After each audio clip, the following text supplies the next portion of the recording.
Yes, welcome back. Like I promised you earlier, we do have Shan George in the house. Yes, I carefully pronounced the name because I didn't want to get into any kind of wahala with her.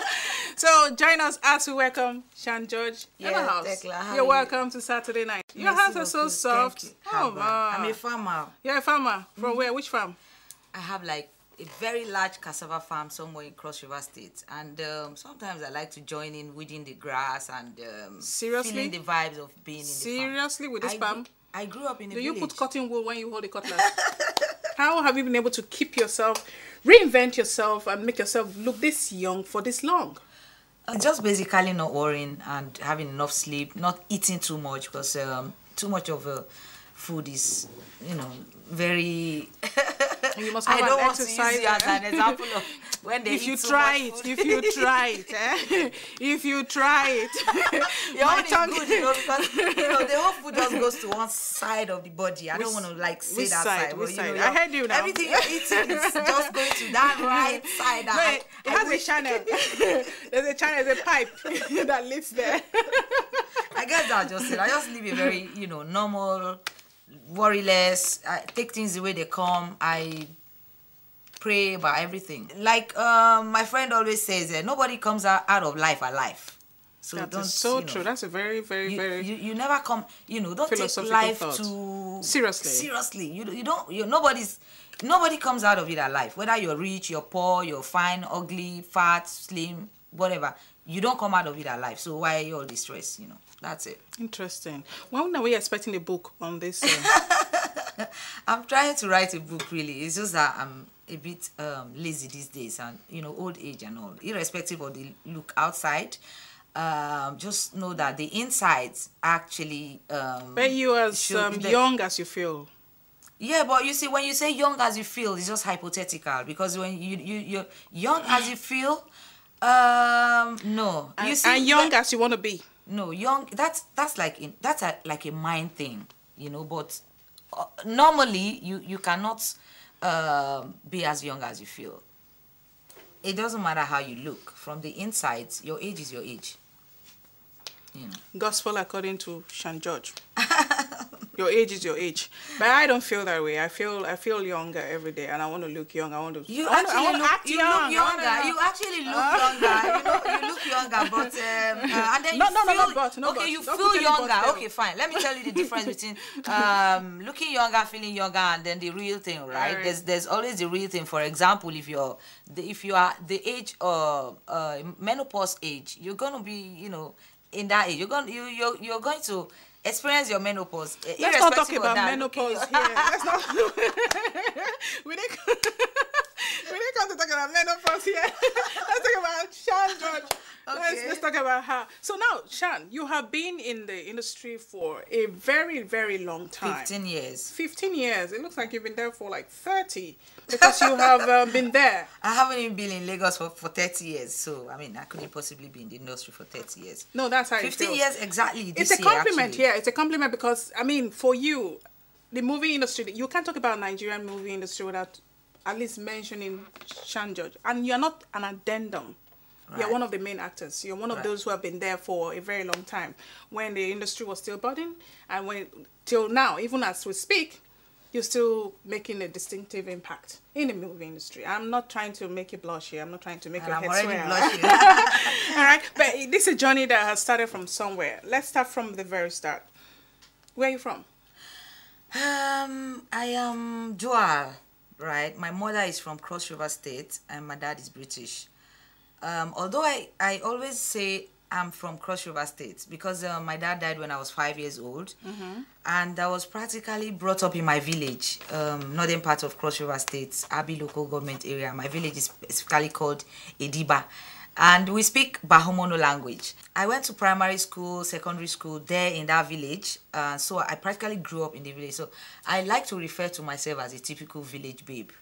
I get village sense, so can't get Lagos sense join. Native sense. Yeah, so then I left the village and came to Lagos, and then I tried to get into school, University of Lagos, and I finally gained admission. I read mass communication, majored in broadcasting, left school in 1998. 2008. Before I left school, I already started the acting thing, because when I got admission into the university, I didn't have money to pay my school fees. So I tried to look for something to do that will enable me pay my school fees. That was how I got into the acting thing. You know, someone now introduced me to the late Jennifer Osai. Okay. May her soul rest in peace. She was going to do a movie titled Tons of Rose, and I got a role.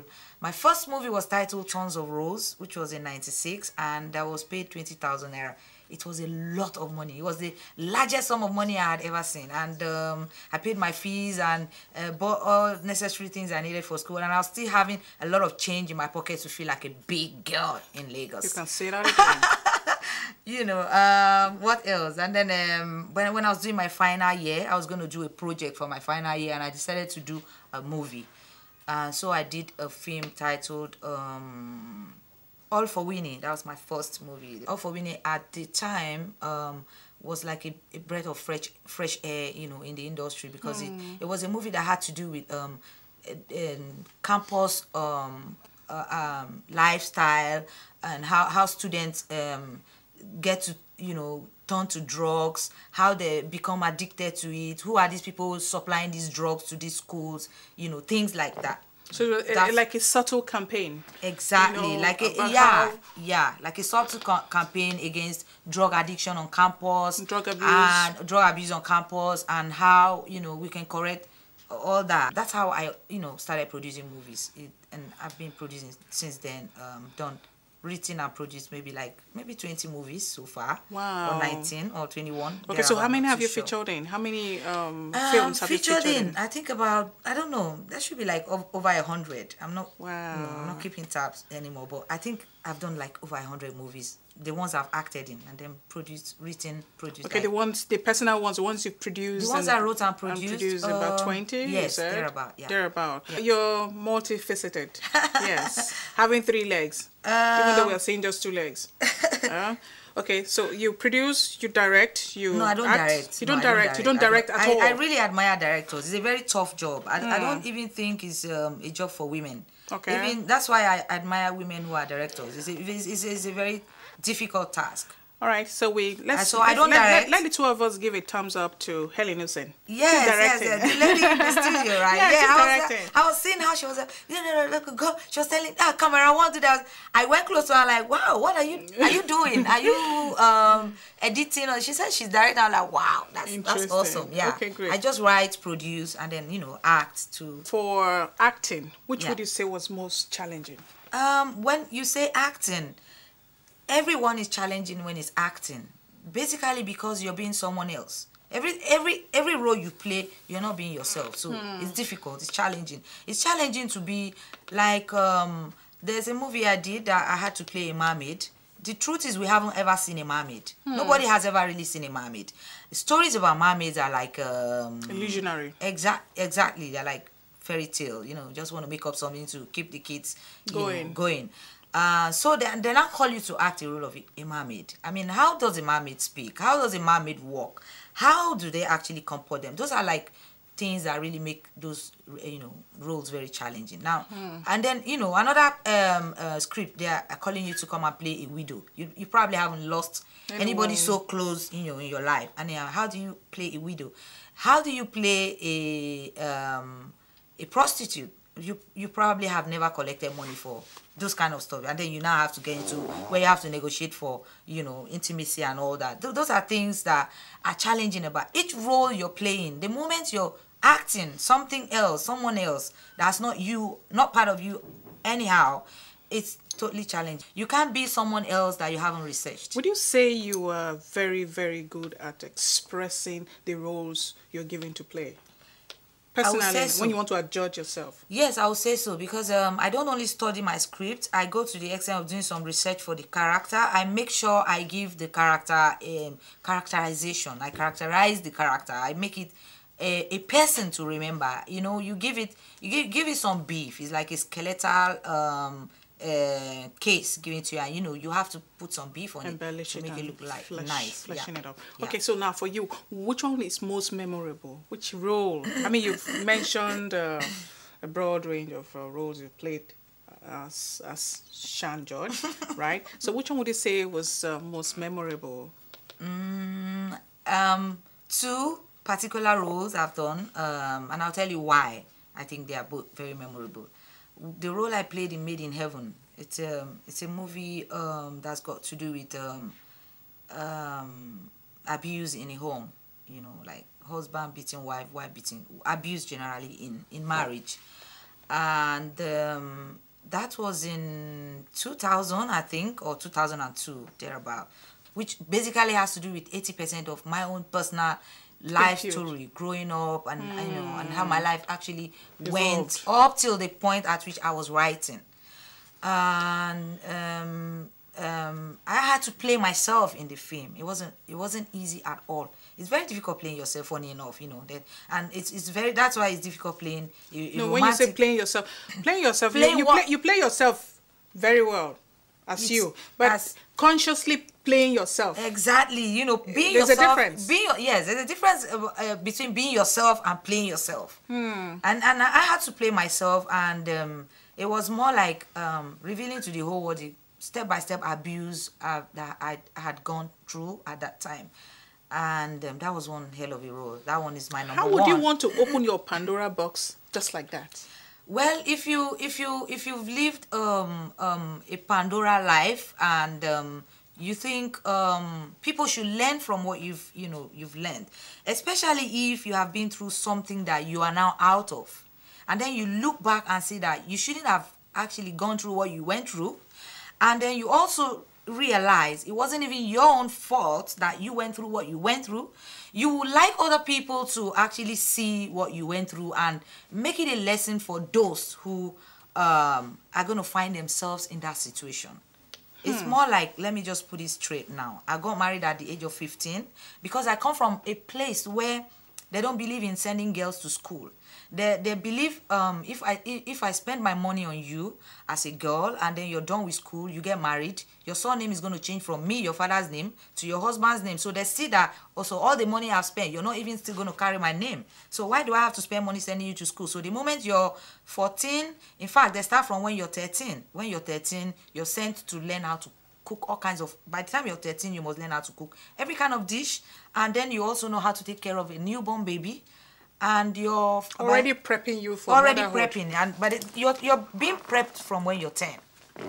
From when you're 10, you're being taught about, you know, I mean, you started going to farm from you started this work from when you're a child, and then you get to the point of when you're about 10 years old, you don't hear anything else but marriage as a girl. You're like, you're not heading anywhere else, you know. It's like you didn't come to this world for any other purpose but to come grow and then be given off to a man. It doesn't even matter if the man is your friend, if you know him before, if he's your age mate.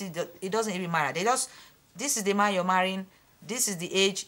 At 10 they begin to teach you stuff, how to, you know, they teach you a whole lot of good stuff actually, because they teach you how to cook, how to take care of a home, how to respect your husband, how to be a wife, a good wife, and how to take care of kids, how to be able, you know, how to be a wife, a housewife, a proper wife. That's what you are. That's basically what you came to this world to do anyway. So because I come from that kind of place, and when I left, and the thing is, because you're there, you don't know any better anyway. And at the time I was growing up, there was no, like, you know, no pipe on water, no electricity. We used to trek like maybe 3 miles away to go and watch a small black and white TV that they are using motor battery to operate. Like, and your skin survived it. My skin is natural. Like only on Sundays I get to watch things like Mirror in the Sun. I remember then I used to love Barbara Soki a lot. I mean, she was playing Yinka. I can't forget, because it was only her that made me look forward to, you know, every Sunday. Every Sunday, no. So how were you able to break from that box? I will call it stubbornness. You rebelled. I think, yes, I think it's just stubbornness. What the general, you know, public and the world would, you know, term stubbornness. That's what brought me out of it. I probably would have still been there. Maybe I would have had like 8 other children by now, and I probably would have been twice your size, you know. I mean, stop talking about myself. I would have been highly mamalized by now. No, I would invite you. You probably would have still been so beautiful, but I wouldn't have known you. I wouldn't be sitting here. You guys wouldn't have still known me. Who knows? I mean, you know, but that's how life is. The experience you had that time, what exactly what exactly do you draw from it? Because it's a lot. Going through that at that age, you open to a lot of things that were meant to be, you know, after a period of time, maybe when you were, you know, teenage age, when you were like 16, 18, 22, even 25. Some people don't know what they taught you at that period. What exactly did you gain from that experience? Well, I gained, right now you cannot push me around in the kitchen. I cook very well. Every female child gets from 10 to 12 to 13, 14. So when you got married very young. If you're not married at the age of 17, you're like a leftover. Your family is being laughed at. Your peers are all married. At that 17, your age mates already have probably 2 kids each, and then you're like there. You could really be very miserable for not being married even at the age of 17. And so no regrets at all? No regrets at all. I have very beautiful kids who are like my younger ones right now. When we move on the street, people don't even know they are my kids. Yeah, you don't look in like fact, if I tell somebody this is my son, they just tell me, I bet Shan, go sit down. If you born this kind of picking, you know. So those are like things that you look back at, and honestly, another thing is, if you do get married at that age to someone who's very nice to you, you probably will still be there and, you know, and not have any issues like I did. I had issues because I was being abused. I had issues because I was being beaten for every little thing, you know. And I know part of why I was being beaten is because of because you're a rebel. No, not rebel. I wasn't rebelling when I was in the house. But what happened was that I came from a village where I didn't know anything. I didn't know much. I didn't know modern stuff, right? And then I came from the village to the city to marry a city man who lived in a house that I have to flush toilets. And I used to go to toilet in the bush. And then I have to come to a house where I have to, you know, it's like Love Without Language. Have you seen the movie Love Without Language? Right. Now I come to a house where I have to flush toilet. I have to. So I'm a bit, you know, things around me are practically strange.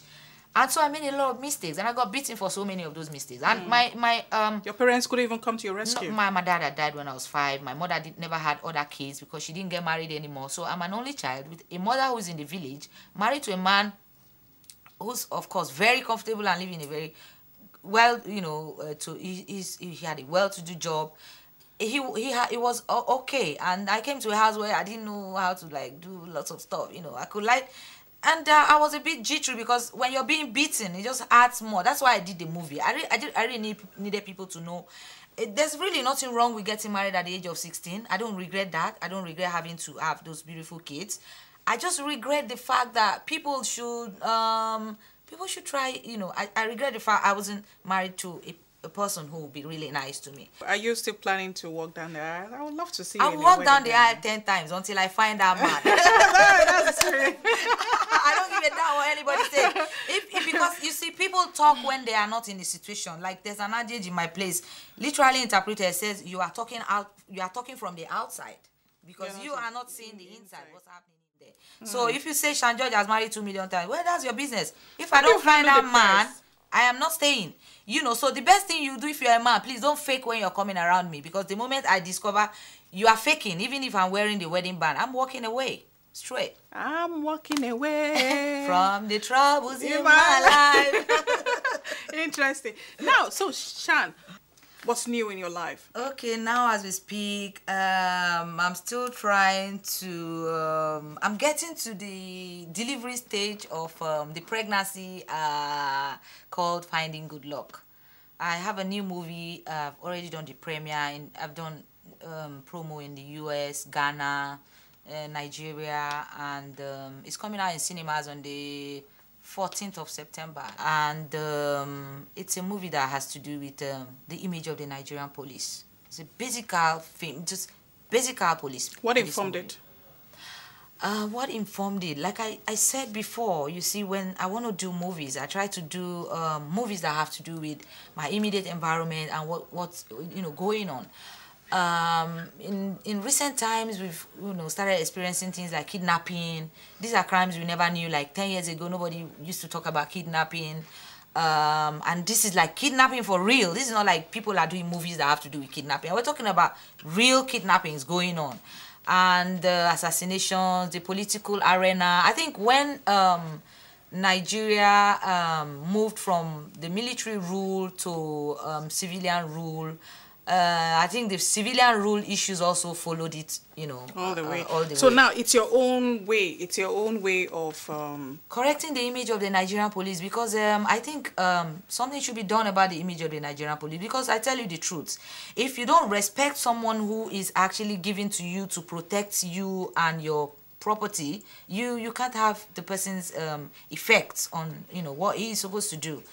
The average police, the average Nigerian police is a human being, just like you and I want to imagine some of us have brothers, sisters, you know, relatives who are in the police force, and these people are not bad people. So I just want to use the movie to make people see that a lot of the kidnappings, a lot of crimes that we have. Very, very, very sympathetic towards the police force. Well, no, I won't call it sympathy. I think it's just something I felt was going wrong, that, you know, someone should do something about. It. Yes. Correct the mindset of Nigerians. The mindset of Nigerians, basically, about the police, yes, the police force. Basically. That they are not as bad as we think. They are not as bad as we think, and don't forget that, you know, if you give me a plot of land to make a farm, and you don't give me the tools, don't expect me to be that perfect. I'm sure you have a lot of police friends. No, I don't. Funny enough. By the time they watch this, wherever you are, you are our gospel. You're championing our cause. I hope so. I hope to be able to make some impact so that we can have the best police in the world. Yeah. So far, it's been so far so good. You have,